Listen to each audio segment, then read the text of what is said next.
اللہ تعالی وجہ الکریم ہے، ان کا لقب اللہ کی طرف سے اسد اللہ الغالب، یعنی اللہ کے شیر، یہ اللہ پاک جل شانہ نے لقب عطا فرمایا حضرت علی المرتضیٰ رضی اللہ تعالیٰ عنہ کو۔ آپ کی فضیلت، آپ کا مرتبہ، آپ کی شان بے شمار ہے، لا زوال ہے، جتنا تذکرہ کرتے چلے جائیں وہ کم ہے، لیکن اختصار کے ساتھ یہ میں بات عرض کروں گا کہ حضور علیہ الصلوۃ والسلام کی سب سے لاڈلی، سب سے پیاری، سب سے عظیم المرتبت صاحبزادی، جن کو حضور علیہ الصلوۃ والسلام نے اپنے ہاتھوں پہ اٹھایا، فرمایا ختیجہ پریشان نہ ہو، یہ میری بیٹی سیدہ فاطمہ الزہرا رضی اللہ تعالی عنہ، ان کی شان یہ ہے کہ یہ خاتون جنت ہے، ان کا مرتبہ یہ ہے کہ میرے جگر کا ٹکڑا ہے، ان کی شان یہ ہے کہ میں ان کو پریشان دیکھ کر پریشان ہو جاتا ہوں۔ تو فرمایا یہ میری بیٹی سیدہ فاطمہ زہرا رضی اللہ تعالی عنہ، لوگوں کی نسل چلتی ہے بچوں سے، میری نسل میری اس بیٹی سے چلے گی۔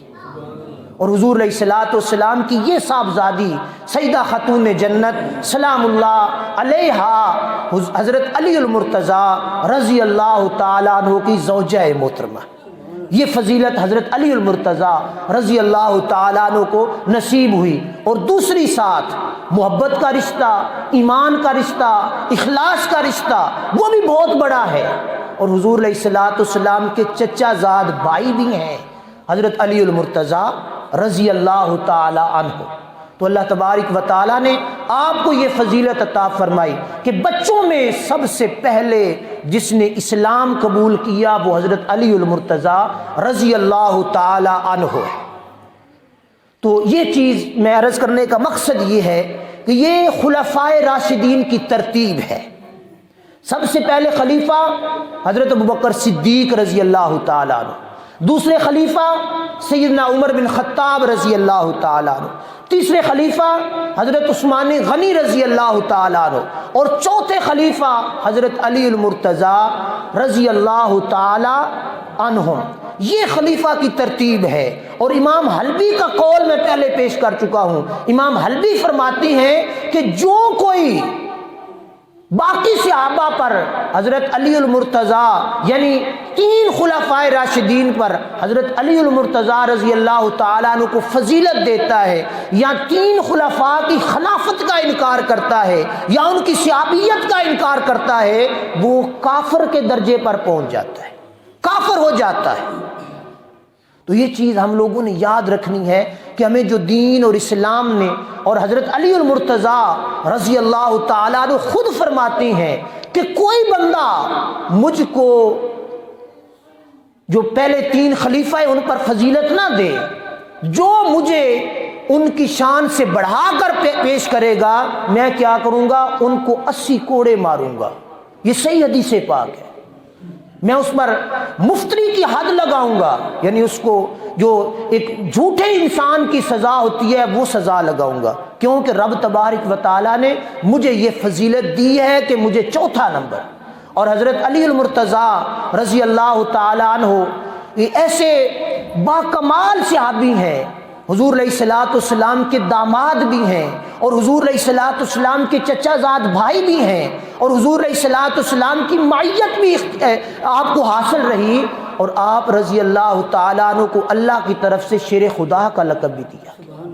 تو یہ ساری چیزیں ہم نے اپنے پیش نظر رکھنی ہیں انشاءاللہ العزیز۔ آئندہ میں حضرت علی المرتضیٰ اور حضرت سیدہ فاطمہ الزہرا رضی اللہ تعالیٰ عنہ کے حوالے سے علیحدہ سے مضمون علیحدہ لے کے آؤں گا، ان کی شان بیان کروں گا کہ ان کی شان، ان کی فضیلت، ان کا مرتبہ رب کے ہاں کیا ہے، لیکن یہ مرتبہ کیا ہے، خلافت کے اعتبار سے چوتھا نمبر ہے۔ اور حضور علیہ الصلوۃ والسلام کی 4 صاحبزادیاں ہیں، 4 صاحبزادیاں۔ آج یہ کہہ کر ٹھکرا دیا جاتا ہے کہ حضور علیہ الصلوۃ والسلام کی صاحبزادی حضرت علی المرتضیٰ کے نکاح میں ہے، تو حضور علیہ الصلوۃ والسلام کی 2 صاحبزادیاں حضرت عثمان غنی کے نکاح میں ہیں۔ اور پھر آپ ایک سادہ سی بات میں پہلے بھی 2-3 دفعہ کر چکا ہوں، ایک ہوتا ہے داماد، کون؟ داماد۔ ایک ہوتا ہے سسر۔